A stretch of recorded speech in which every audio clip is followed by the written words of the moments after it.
韓国ソウル地下鉄南宋駅。着いた秋雨がしとしとと一日中降り続く。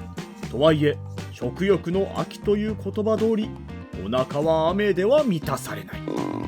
ということで今日行くところはこっちやな。雨の音を聞くとなぜか腹が減る。そんな秋メニューを求め南宋の街をこちわさびが今日も行く。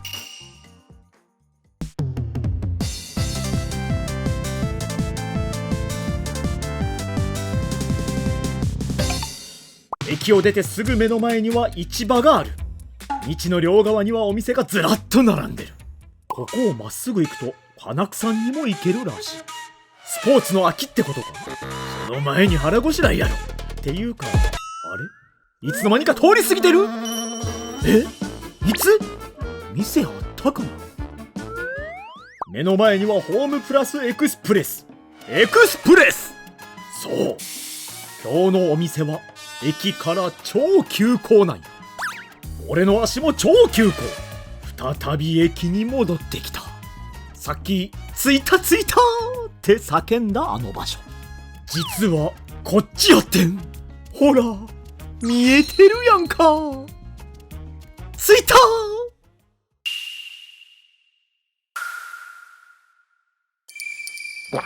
早くもう腰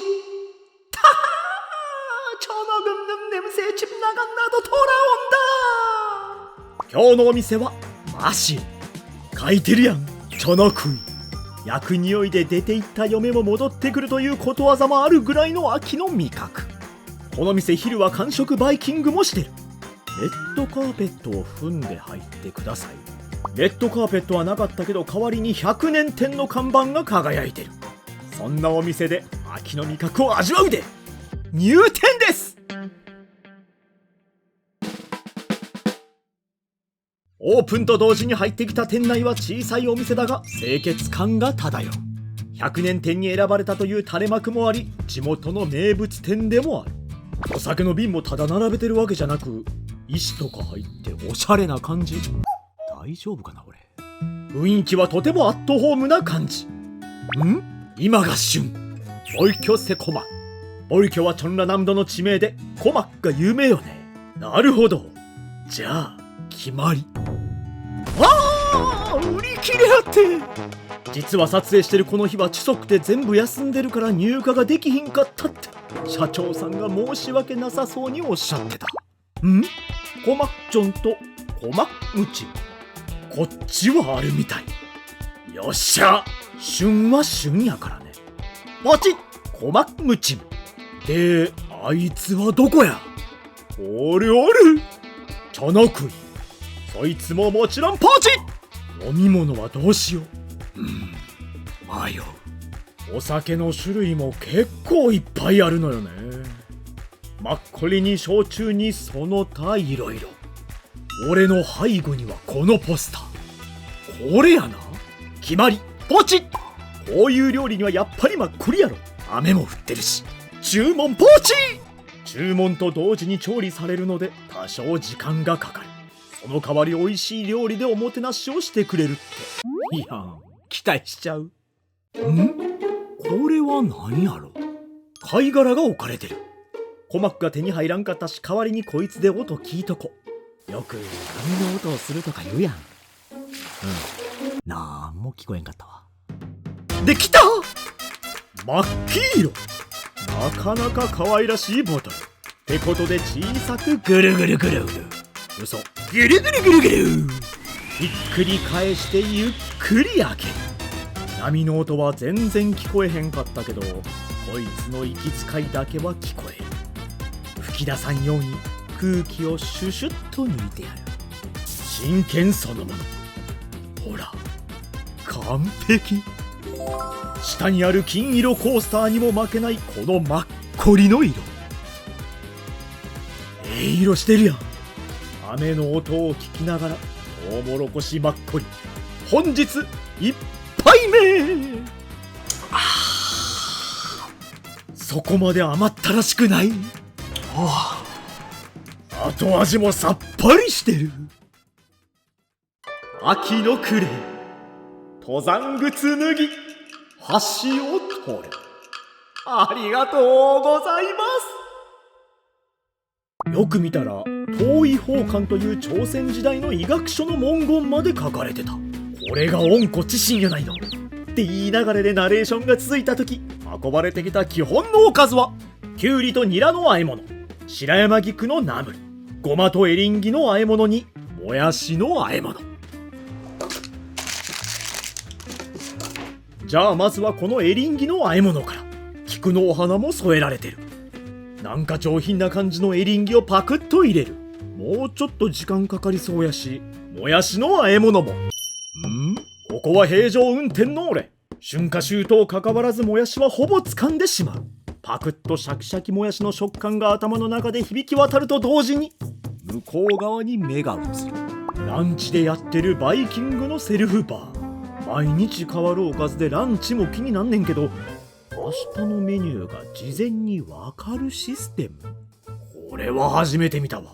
言うてももやしの和え物は今ここではおかわりできひん。まあ後でもう少しもらおう。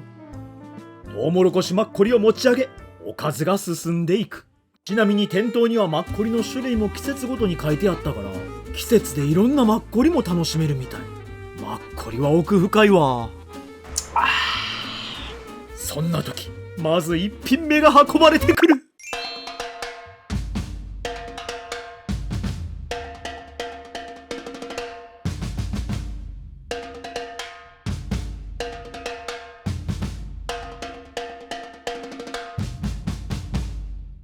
来たで。じゃあまずはこの鼓膜だけを2粒確保。真っ赤に染まった鼓膜が食欲をそそる。パクリ。鼓膜は口の中で自己紹介を始める。プリッとコリッとしたこの弾力。歯ごたえ。じゃあ次はこの中で一緒に和えられてる野菜類も一緒に。ここでも安定の鼓膜2粒。お皿の上に降りた瞬間、宙を舞う。まずは鼓膜を口に入れる。その歯ごたえの余韻が残るうちに野菜類も一気に入れていく。ここの味付けは甘み、酸味、辛みがそこまで出しゃばらないバランスのいい味付け。これはおつまみで、鼓膜を味わってたらテーブルに何かが置かれた。わさび醤油ってことはもうそろそろ来るんちゃうか。そしてもう一品、お味噌汁も提供される。持ち上げた勢いそのままに一口ごくり。温かいお味噌汁で少し落ち着いてしまう。豆腐もパクリ。本能というのは知らないうちににじみ出てしまう。マッコリを持ち上げ、鼓膜に直行。このコンビネーションはシナリオ通り。まずは黄色い波が俺の体を打ちつける。続いて赤い潮が舌を撫でる。そんな2つが交わった瞬間、出て行った嫁も帰ってくるという香りが漂ってきた。おかえりなさい。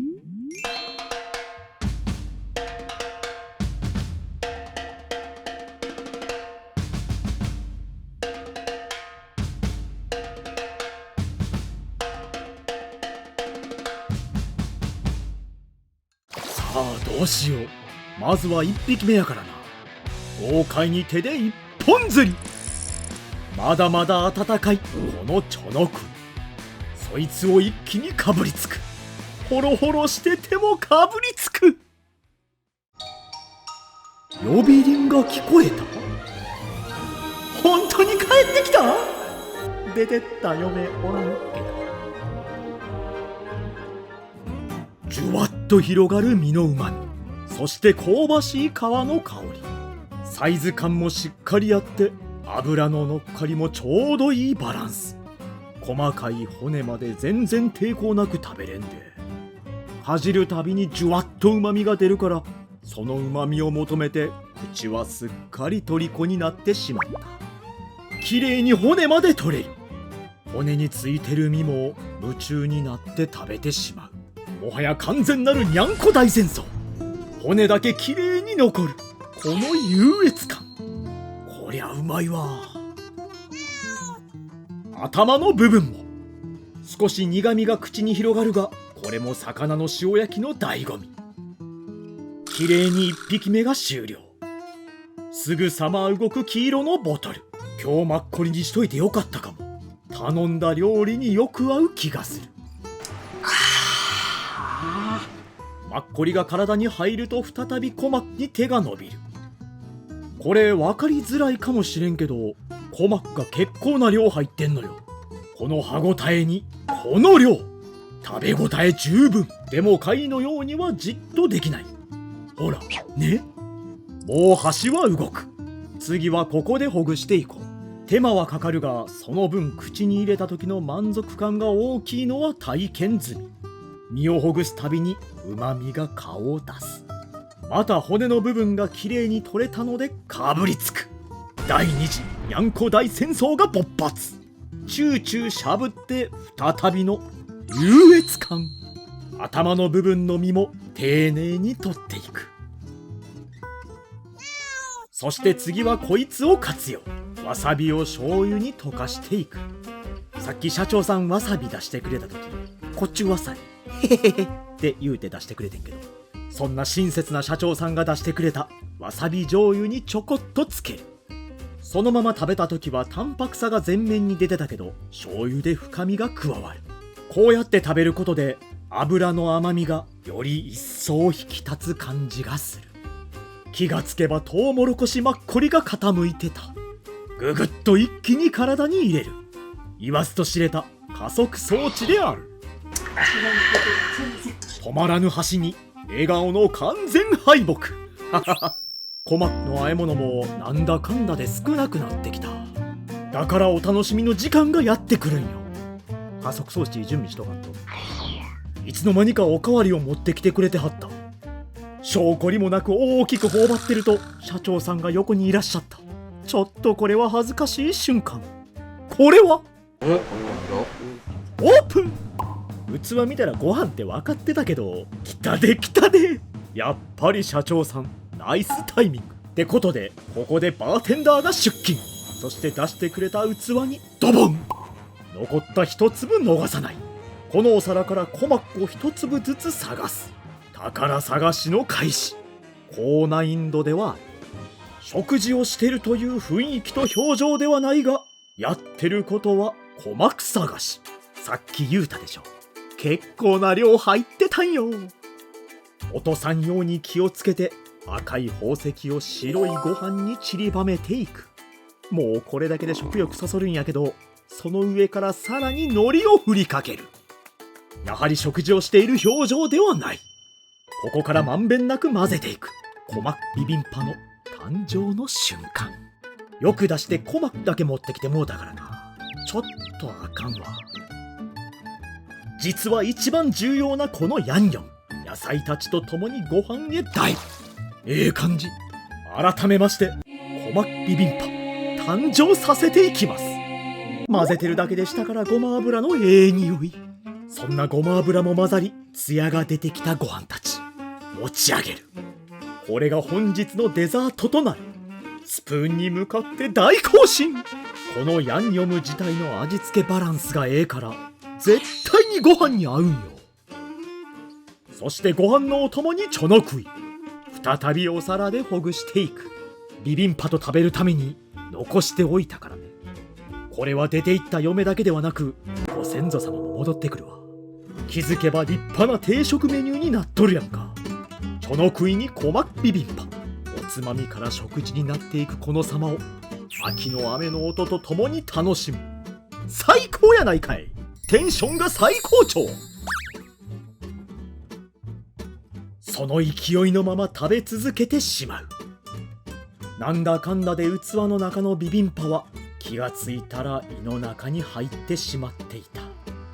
寒くなっていくこれからが旬の鼓膜と秋の味覚のチョノクイ、大いに堪能させていただいた。